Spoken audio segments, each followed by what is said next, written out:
I'm going to speak a little bit about what does righteousness mean for each of us. And there is somebody called the Caduceus Levi in my Jewish tradition of mystical lineage, and he says that every tzaddik or righteous individual, upright, one who's upright, like stands firm center, doesn't like float around everywhere, doesn't get distracted, doesn't wishy-wash, doesn't spread oneself too thin so everyone could step on them out of arrogance, and so on. Each one will still have their own style. There isn't really quite a recipe you could follow to be righteous, to be upright. I'm going to start calling it uprighteous. While serving the creator, the maker of each one. So, for example, like you could say colors, right? So he says, each person who's uprighteous wears their own garment, tailored, like custom to their specific measurements, and they divest themselves. This uprighteous individual will take off their garment when they're in the source energy. So they don't need to keep wearing the garment. We all put on all these garments. They don't need to keep wearing the garment. They already are garmented. And every day they practice, or every time they connect, or every moment, whatever it is, they practice connecting with the source of where there's no end. They continuously let go of these garments. And then what's in the seed can grow. The true uprighteousness can still allow for their natural garment to grow. It doesn't have to be that they keep specifically trying to have a specific type of garment. So in the patriarchs, there was Abraham, who was bordering on white color, Yitzchak was bordering on green, and the third was Yaakov, bordering on red. Then Moses and Aaron, for example, had unique colors to them that can't be listed. Aaron and Moses were brothers, and they led the Jews out of Egypt and through the wilderness. And then in Leviticus 10, it talks about Nadav and Avihu, the children of Aaron, who each took a fire pan with fire in it and incense and offered before the Lord the alien fire, which he had not enjoined on them.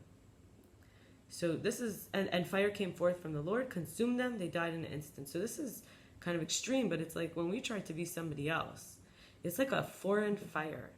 Our true fire of our spirit is recognized by the source, our maker, exactly how we are, our own unique color. We're not supposed to be taking in these things that change us or wearing these garments that change us. And then when there's Isaac and Rivka, for example, Isaac was the second patriarch, his wife Rivka. He pleaded for her because she was barren, and the Lord answered. His wife conceived, but the children struggled in her womb. And she said, if so, why do I exist? And inquired of the Lord, and God said, 2 nations are in your womb. 2 separate people shall issue forth from your body. 1 people shall be mightier than the other, and the older shall serve the younger. So this is even the idea of like twins, even in the womb, had completely different paths to come.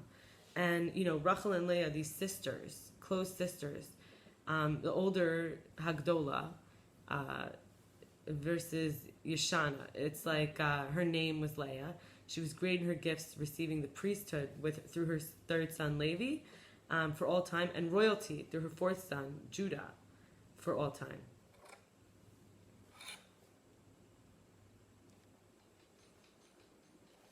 And then the name of the younger, Haktana versus Sayira, was Rachel. Small on her gifts. Joseph, who was bearing sway, but for a time, her first son. And then Saul from that lineage of Binyamin, but neither founded a dynasty, for example. And then in Genesis, it talks about how Leah had weak eyes and Rachel was shapely and beautiful. And Yaakov, the third patriarch, married both of these sisters, loved Rachel, his chosen wife, more than her sister. He said, I'll serve you to her father for 7 years for the younger daughter. And Laban said, better to you, I should give her than an outsider, stay with me. So Jacob served 7 years for Rachel, and they seemed to him but a few days because of his love for her. So that's this idea that, the story doesn't end so perfectly like that. It keeps going where he was tricked and he ended up marrying both of them. But stopping there for a moment, they're sisters. What could be so different? But he loved her. He loved the one that he found to be right for him. You could say it was because she was shapely, But Leah was very fertile and had these beautiful children. I mean, she was probably very beautiful. Weak eyes could mean, according to some interpretation, she cried a lot. She was sensitive. I mean, to another man, she could have been the one that he says, I want her. But there's no way for us to avoid what our Creator has in store for us, and our desires will bring us toward that. There is a female rabbi who started a Way In. It's an organization, and they send out great emails if you ever want to sign up to their list. And she says, like, how do we be uprighteous? Like, what does that mean? And I like the way she defined it. She said, these are some ways we could, in this modern world, be uprighteous. In our own way, you find your own flavor to do this work. Do acts of justice, speak words of blessing, listen well, engage with ritual, notice the beauty, seek guidance, ask for help, and give thanks. And in the Kabbalah Center, I'm going to take this even deeper. Like in the Kabbalah Center, I mentioned a few times as one of the places where I learned from. And, they talk about with the Tetragrammaton, the Yud, the Hey, the Vav, and the Hey, this idea of like how there's different partsufim, there's different countenances. So the Yud corresponds to the Chachma, which is like the father, which is wisdom, and then the Hey corresponds to the understanding, which is Bina, which is like the mother, and then the Son is like Zer Anpin, like the torso, trunk, and the legs, and the arms, and it's called Zer Anpin, and that's like the emotions, the energies, the balances, the middles versus left and right, or like the up and down, like just polarity. And then the daughter, Hey, with Adoni inside, which is like master, is Malchut, the feet, but it's completion. So this is kind of like the daughter. So we all are a father and a son and a mother and a daughter, whether you're a man or woman. So, in being uprighteous, there may be times where you've got to, look at it like this, like you're still, for example, at the Kabbalah Center, they talk about how the bitterness of the fruit in the initial stages is not to be judged. You're like, oh, this strawberry is disgusting, but that's not really fair. The strawberry's not ripe yet. Why didn't you wait till it was its time? And it's not a fault or a blemish of the strawberry, it's your own impatience. So we know it's because the fruit isn't finished evolving. And the same is with everything else that may seem bad or evil is actually like we're still in the process of, maturing in one of these countenances. We might be learning how to receive protection and care. We might be learning how to receive something to offer to others, like the mother, like the daughter, protection and care. The son, we might be receiving teachings and guidance. And with the father, we might be being given our portion. And in any of these areas, however you identify, like the father archetype, mother archetype, daughter archetype, and son archetype, these are all ripening, evolving aspects of ourselves. And, when we're born, we make a vow, apparently, where we say, Umahi hashvua shemashbianoto tihi tzadik velo tihi rasha. And what is that vow? It was asked, that they made him swear that he's going to be righteous and not be wicked. So we are most aligned, right? Aligned when we are being upright, when we're being right in our right path. It doesn't mean right, left. It means right in who we're supposed to be. And, Proverbs says, the way of the lazy is a hedge of thorns, and the way of the upright is an even path. We can't be free of thoughts or desires for even a minute. So, the best way to remove the evil attributes is to be out of love. So out of love of the Creator, in our thoughts and our desires and our actions, we keep moving forward out of love. Not because we're running from something, or because we think, our ego will shut up, or because we think we're going to be so great that we'll stop feeling the need. No, we just got to keep finding reasons to love the Creator that made us this way. And so, with Yehuda, it means I'll praise. As Jewish, Yehuda is courage, achievement, right? Like, it's a gratitude even during heartbreak. That's from Rabbi Dr. Shea held, that what does it mean to be a Jew? To be grateful, or to praise, like out of love to God, is that even during heartbreak, that's the courage, that's the achievement. The fruit hasn't matured yet. Just trust. It's not the fault of the fruit. And I'm going to finish here with Yaakov and Esav, Isaac and Esav. Isaac was the father, Esav was the son. And this is by Aviva Zornberg. And I'm going to just like kind of look at this sort of as a way to transition into low self-esteem patterns, as a practice kind of just to think about. But Isaac and Esav. Isaac was married to Rivka, and they had two children, Yaakov and Esav. And in the Zohar it says everyone loves his own kind, one who is similar to himself. So with Isaac favoring his son, Esav, who was considered to be, I'm not going to call him wicked or bad, but maybe he wasn't ripened yet into who he was supposed to be. And he was judged by his mother and brother.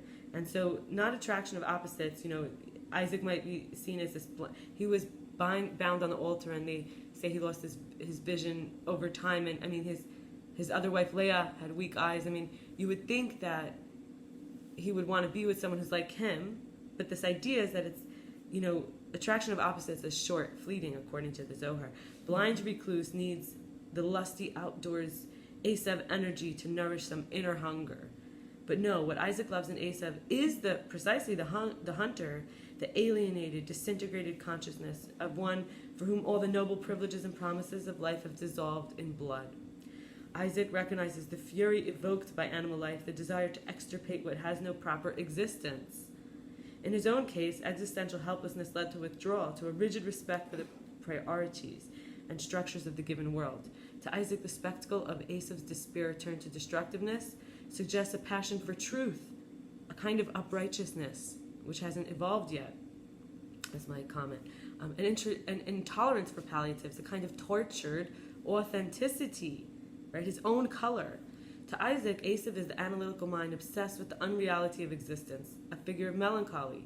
Esav appeals to his father's heart. This is the son who deeply needs blessing from a father, who despite all external differences invites the rhythm of his despair. The paradoxical similarity of Isaac and Esav is indicated by the notation of the field, right? Isaac first encountered Rivka, his wife, while he was meditating in the field toward the evening, and Esav was a man of the field. So that's kind of from Aviva Zornberg. That's kind of inspiring, this idea that like maybe we judge ourselves and our uprightness on the way. We're not there yet, and then we kind of like think this is all who we are. And it's important to recognize low self-esteem, because then we've got to do work in order to be uprighteous and to have our own color. We actually have to be who we are. To see if we're trying to be somebody else or if we're not really our true self, we won't really get to be uprighteous, is to look at where we may have patterns of low self-esteem. Because in being humble or in being or noticing the beauty or gratitude or everything that kind of I shared earlier, seeking guidance, asking for help, engaging with ritual, listening well, doing acts of justice. How do we really do those things is when we're uprighteous. So what happens when we're feeling low, down-pressed, under, low self-esteem patterns? So that's where I'll sort of leave it off. I mean, in NA, they say, Narcotics Anonymous, they say the only constant in the spiritual condition is change. So that's the bright side and the dark side. The bright side is that it's very hard. In all of this that I spoke about is really, we're in a changing world. We're constantly changing, and we have to stay uprighteous. We have to keep pursuing with love the right way, right? So if we're staying in that, then even during heartbreak, even during when it's bitter or bad, we can maintain our momentum. Our practices will carry us. All the stuff we've done will hold us up on those days where it's the hardest. So it's worth it, but you can't expect that on the day where it's hardest you're going to be able to do what you always did. So let's look at what might come up when it's hard. These could be temporary patterns or these could be long-term patterns, but it's worth looking at, and this is the very places where we can become upright. One is difficulty making decisions, judging what we think, embarrassed to receive recognition, praise, or gifts. When we judge what we think or say or do, we think it's never good enough. We value others' approval of their thoughts, feelings, and actions. So valuing other people's approval of my thoughts and feelings and actions over my own approval. Perceiving as not lovable, not worthy as a person. Very much difficulty admitting mistakes, seeking recognition and praise to overcome feeling less than. Needing to appear right in others' eyes and even lying to look good. Unable to identify or ask what we need or want. Looking to others for a sense of safety. Difficulty getting started, difficulty getting started or meeting deadlines or completing projects. perceiving the self as superior to others, and finally having trouble setting healthy priorities or boundaries. So I'm going to finish with that, and thank you for your time. Hope that this was interesting. Living an uprighteous life is a way to be the true self in the world.